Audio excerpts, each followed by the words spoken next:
Bienvenidos a la clase número 15 de Filosofía.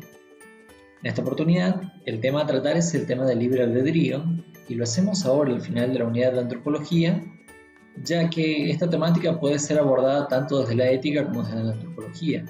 Es decir, que todo lo que venimos dando en el último tiempo nos sirve para analizar esta cuestión propiamente dicha. Según el manual de Oxford sobre este tema, por libre albedrío se entiende la capacidad de optar entre distintas alternativas que se nos ofrecen o crear nuevas, es decir, la capacidad de elegir. Y va a decir que nadie, ninguna ley de la naturaleza puede torcer en principio nuestra voluntad. Es decir, que somos autosuficientes en esa toma de decisiones. Lo que vamos a hacer nosotros es tratar esta temática o tratar este concepto desde dos autores que ofrecen perspectivas muy diferentes. El primero de ellos es Agustín de Hipona, el santo para la Iglesia Católica, quien lo que va a hacer, como nos señala el semáforo, es decir que sí, que realmente la libertad en la toma de decisiones, este libre albedrío existe y que nosotros tenemos plena autonomía para decidir. Lo primero que va a hacer es clasificar a los bienes en tres tipos y va a decir que existen bienes menores, bienes que no son necesarios para la vida, bienes intermedios que tienen que ver con el intelecto y bienes superiores que tienen que ver con el espíritu. Y va a decir que el buen uso de la libertad va a consistir, o en el uso correcto del libre albedrío, va a consistir en siempre la elección de un bien superior por sobre un bien menor, inferior o intermedio. Después va a decir que la voluntad puede verse influenciada tanto por el deseo que nosotros tengamos hacia algo o por la razón, pero que en última instancia siempre es libre, es decir, que puede elegir siempre la voluntad si seguir el camino del deseo o el camino de la razón. Lo que va a aclarar en este punto es que siempre que la voluntad siga el camino del deseo tenemos grandes chances de confundirnos y elegir un bien menor sobre un bien superior, y que cuando seguimos o dejamos a la mente seguir el camino de la razón, es probable que nuestra voluntad elija bien y haga un correcto uso del libre albedrío. A partir de esto, si somos nosotros los que decidimos en toda instancia, volviendo un poco a lo que hablábamos antes de la ética, la responsabilidad del mal que nosotros creemos con nuestras acciones es enteramente nuestra, es decir, es particularidad del hombre. Es el hombre el que elige hacer algo malo, no es algo que nos venga de afuera. Por lo tanto, el mal que nosotros creemos con nuestras acciones es responsabilidad nuestra. Y en última instancia, la libertad se va a constituir en este autor como esta capacidad para elegir el bien. Es decir, nosotros somos libres porque tenemos la opción de elegir un bien superior por sobre un bien inferior. Si nosotros no tuviéramos la conciencia suficiente, la razón y la capacidad de encaminar nuestra voluntad hacia un bien superior antes que un bien inferior, no seríamos libres, pero en esto consiste la libertad para Agustín de Hipona. El otro autor, del cual vamos a hablar, va a pararse en la vereda de enfrente. Como nos indica de nuevo el semáforo, va a decir que el libre albedrío o la libertad, tanto moral como de acción, no existe. Existe en el sentido en que nosotros podemos hablar de la libertad que tiene un animal para elegir, bueno, me muevo para la derecha o me muevo para la izquierda, pero siempre y cuando eso no esté condicionado por otra cuestión.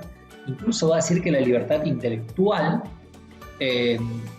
puede verse soslayada por factores externos o por nuestra propia capacidad de pensar. Pero en lo que respecta a la toma de decisiones, es decir, a este libre albedrío, va a decir que toda decisión que nosotros tomemos, es decir, siempre que nosotros hagamos uso de la voluntad, vamos a tender hacia un motivo. Él define como motivo ese objeto al cual la voluntad tiende. Siempre la voluntad es deseo de algo, va a decir Schopenhauer, y por lo tanto va a existir siempre el motivo.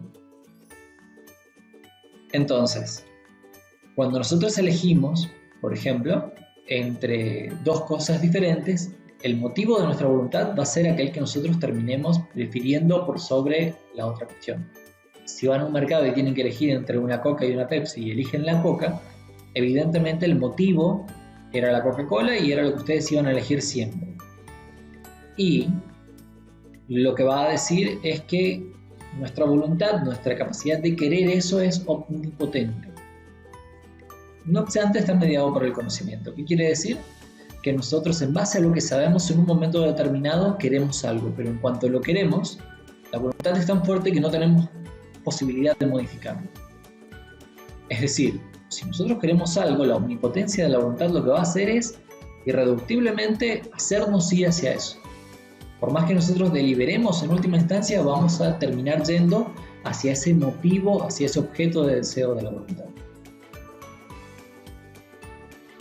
Ahora, lo que va a decir es que no es que la voluntad se vuelque tanto hacia el motivo como el motivo el que tiene la capacidad de atraer a la voluntad. Y esto es importante, porque es ahí donde empiezan a haber diferencias muy marcadas con respecto a Agustín de Hipona.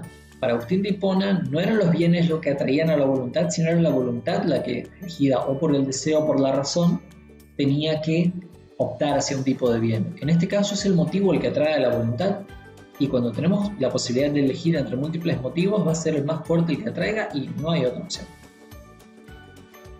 Por lo tanto, la responsabilidad del mal en las acciones que nosotros tomemos es patrimonio del motivo, no es patrimonio del hombre. Esto es importante en Schopenhauer porque nosotros no somos libres, por lo tanto, si no somos libres, no tenemos la capacidad de elegir realmente. En última instancia, tampoco tenemos que ser responsables por ese mal que ocurra cuando nosotros elegimos. Y esto es un punto fuerte, un punto interesante para ser debatido. Después va a decir que en última instancia la libertad no es más que una ilusión. Fíjense cómo para Agustín de Hipona la libertad era esta capacidad de elegir siempre el bien, mientras que para Schopenhauer no va a ser nada más que una ilusión. Nosotros creemos que somos libres, creemos que elegimos, pero en realidad no elegimos. Y va a poner un ejemplo en el cual dice que si nosotros viajáramos hacia atrás en el tiempo, por ejemplo, y lleváramos nuestro conocimiento, recuerden que la voluntad está mediada por el conocimiento, lleváramos nuestro conocimiento en base a la experiencia de vida, por ahí podríamos modificar nuestras acciones.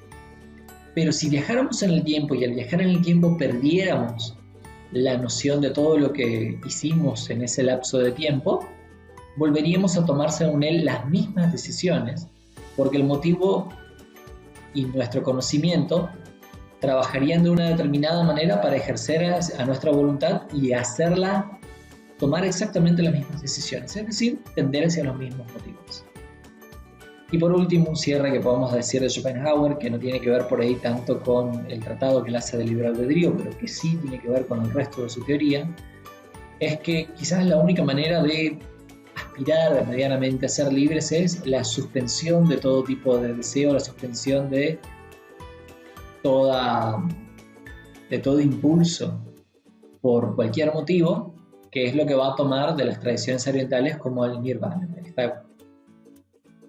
este estado del alma en el cual se experimenta una imperturbabilidad con respecto a lo que nos rodea. Por lo tanto, él va a decir esto es, a modo de hipótesis evidentemente, lo más cercano que nosotros podríamos estar a la libertad, pero siempre y cuando no alcancemos ese estado, la libertad no deja de ser en última instancia, como dijimos antes, una ilusión. Bueno, eso fue todo por la clase de esta semana y nos vemos la clase que viene.